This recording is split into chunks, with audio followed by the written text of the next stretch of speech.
Welcome back. It's Kovacs Report, and the reviews continue with another Age of Revelation time. We're going to take a look at the one-shot World of Revelation. 3 stories, 3 creative teams. Let's get into it. I'm going to go through it page by page. There will be spoilers.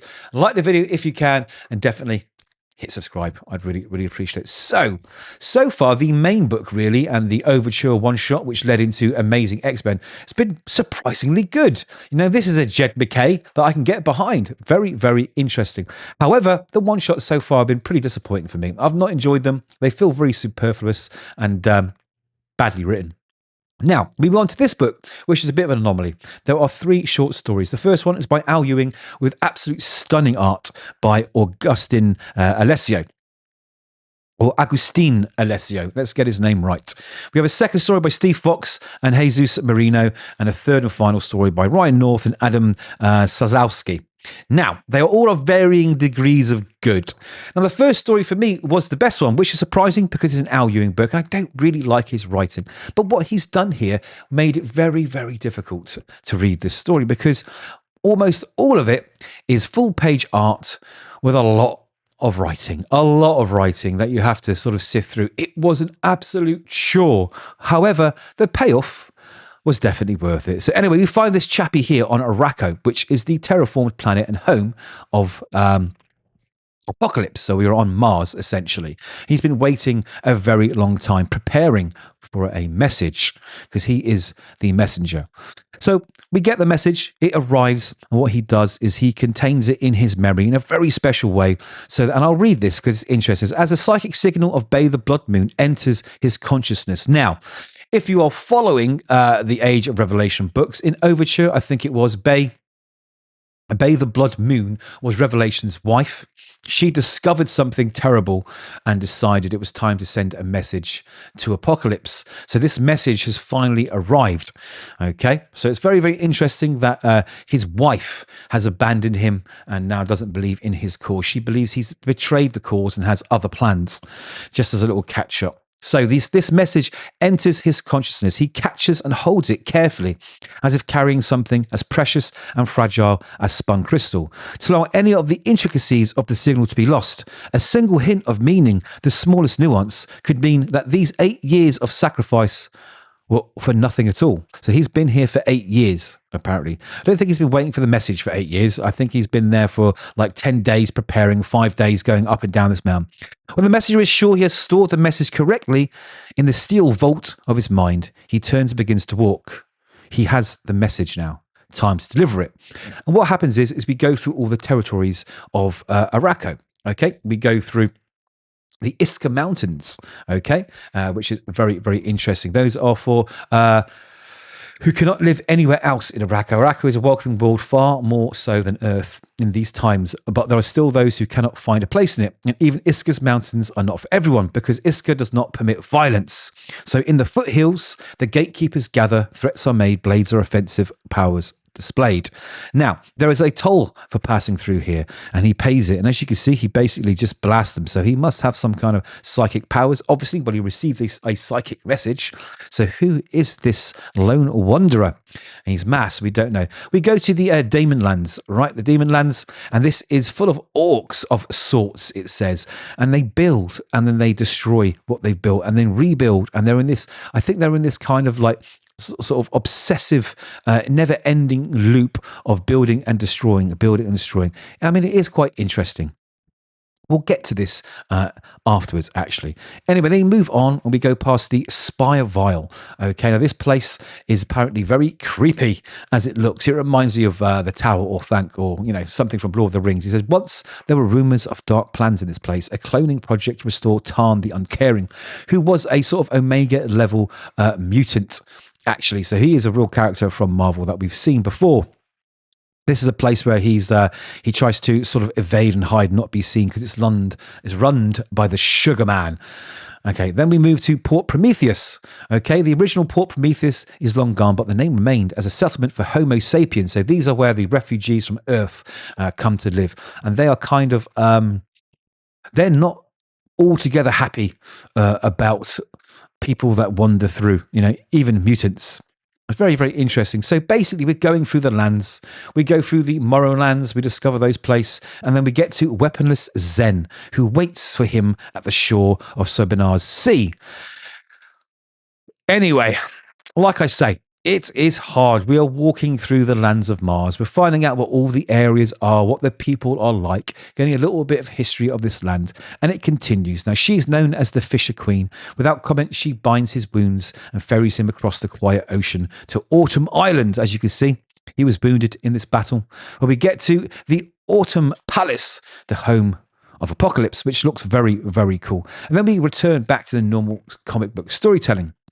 So, like I say, this was a long haul for a payoff. I think this could have been done very, very differently. The art is stunning and gorgeous, so that definitely makes up for it, because I kind of would have given up if it wasn't for the beautiful art.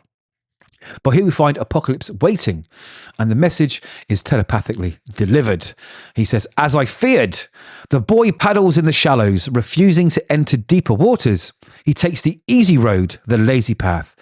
He has not done enough. He is not enough." So, Doug Ramsey, heir of Apocalypse, Revelation. Okay, Apocalypse is very, very displeased. And he says, "I should have chosen Richter." Now, Richter, okay, he's another character from the Age of Apocalypse who was one of Apocalypse's disciples or followers too. So that's a nice little nod. Again, look at the art. It really, really does look very, very cool. Had this been fully lettered and, speech ballooned, it would have been so much more enjoyable. I'm going to say it again. It really annoys me. But then we have a big reveal. The messenger is none other than Charles Xavier, Professor X. Very, very interesting that these two are working together. And he says, "Well, we all have regrets. After all, Douglas was my student too." And Apocalypse says, "Indeed. And so out of respect, I will ask your opinion. Should we take the harder road, Charles? Should we give this child a chance? Or should we destroy him now?" Now, this is very, very interesting, because would Charles be complicit in what's happened on Earth? Because this kind of goes against all of Charles's teachings of, unity, of Homo sapiens and, mutants living together in harmony. So now kind of what happens next rests a little bit on Charles Xavier's shoulders, who has kind of distanced himself, a bit of an exile from Earth. He no longer partakes in what goes on there. And Apocalypse asks him for advice. That's even stranger. So yes, this was a very interesting story. Once you got through pages and pages of just unnecessary sightseeing on Mars. Honestly, what was the point? Why did we have this sort of, I want this to be really deep and meaningful, black strips of white text? Come on, just tell us a story like we expect it. So you know what? It was a good payoff. It was well worth it. Beautiful art. Now we move on to the next story, which essentially is the worst story in the whole book. I mean, who cares about Hulkling and Wiccan? I'll tell you who. Nobody does. It's a boring nonsense story that has absolutely no bearing on anything whatsoever. And God knows why it's here. So we have these two. As you know, they are married. Okay.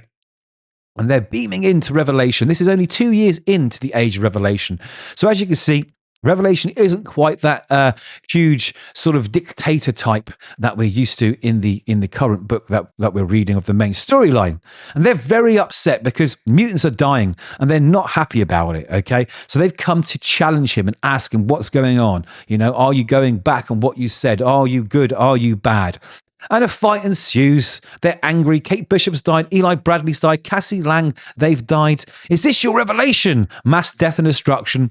So they do not believe in the message anymore. They don't believe in Revelation. Of course, a huge fight ensues. And Revelation, with the power-boosting choristers at his side, uses his magic word and utters babble, which removes language and the ability to communicate from its targets. Now, at first I thought this was a bit strange, right? Well, if I lost the ability to talk and communicate, I wouldn't talk into a lumbering mess, because that's kind of what they turn into. They turn into these sort of nonsensical Neanderthal, can't stand up, can't do anything. But I'm going to assume that the sudden loss of language and the ability to communicate causes some kind of brain damage, because it isn't really explained anywhere else properly. So Hulk here, he breaks this guy's back. There seems to be a lot of back breaking in a lot of comic books I've read this week. It seems to be a go-to sort of power move, right? And it's just, the moment's lost to me. At this point, I couldn't care less. I couldn't care less. Anyway, Revelation lets them go.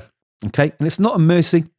It's a warning. It's a warning to say that anyone that defies me or goes against my word literally will be turned into a Babel and you will suffer for it. So we fly off, and it's supposed to be this sort of heart-warming, sad moment in the Marvel storyline between these two lovers. And I couldn't care less. I literally couldn't care less. Anyway, he tries everything he can to save his husband, to bring him back. Mutants, psychics, magicians, mystics, healers, scientists, those who stand at the border of all of the above. When all else fails, I consider darker deals and turn to old friends in far off places. But none of it helps. None of it helps. And it seems really weird, right? You see Rocket Raccoon flying off, dropping him off, and you've got this flailing Wiccan. Like, what? Come on. And he walks in the house and instantly, just falls over. I don't know how he fell over. I mean, why not put him down gently? Or did he flail out of Hulkling's hands, crashes through the table, knocks all the pictures where we're supposed to get this other heartwarming moment of a time in the past where everything was warm and loving, and he's there. And he worries for his husband. Now he says, I could spend the rest of my life seeking revenge for what Doug Ramsey did. But then who would take care of Billy? He's all alone, inside of himself. My husband is a hero. He's my hero. But the age of heroes is over. And I look here and I'm supposed to have some moment, maybe a tear in my eye and care. Because it's sad that now, he has to spend the rest of his life caring for his loved one. But I couldn't turn the page fast enough. Anyway, we're on the third story. It's a Ryan North story. So if you read Ryan North books, you know what to expect. And again, this is another story. It's supposed to be dark and tragic. And it is somewhat tragic. But again, it doesn't really pay off. There seems to be this absolute love of Herbie with Ryan North. He wrote this one-shot story, I think ended the run before it was relaunched, with him writing the relaunch about how Herbie was so important, integral to everything about the Fantastic Four and the Earth and the world itself and everything that we know in it. So this, I think, is like kind of a bookend to that. So if you've read that issue, you know what I mean. If not, then don't worry. Anyway, we see this horrible creature here, this slug-like sort of slimy, gooey creature skulking about. It's Franklin Richards. This is what has become of Franklin Richards. Now, this would be tragic and would be terrible if it was a good story, but it isn't.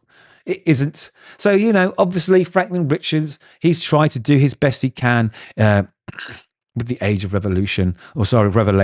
He's tried to find this, that, and the other, but he's been reduced to this. He's watched his family die. He's watched his friends die.